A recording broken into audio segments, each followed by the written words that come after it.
Hello, organizers. It's Tiffany from The Organized Option here with your pro tip for the day. And I want to talk to you about how to properly use your Creative Connector tool. I'm going to go to my overhead here. The other thing I want to show you, if you can see, one of my clips is stuck at the top, right? In order to get that down, you're just going to tap it and it'll just drop right down in there.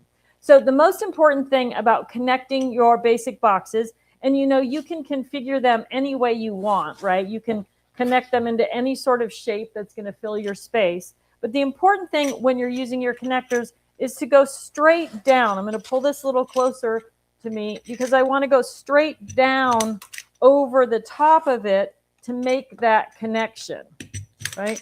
So there it is. The other thing that's kind of cool about this whole thing is that you can, once the boxes are connected, you can slide them around. If they're not in quite the right spot or the right organization, configuration that you want, you can just slide them around to create exactly the configuration that you want.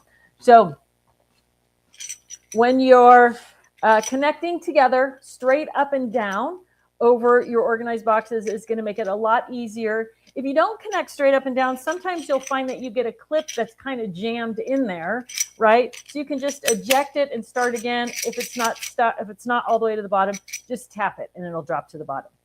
That's your pro tip for the day from The Organized Option, straight up and down on your Creative Connector. You're going to love it. Thanks for watching. I'll see you soon.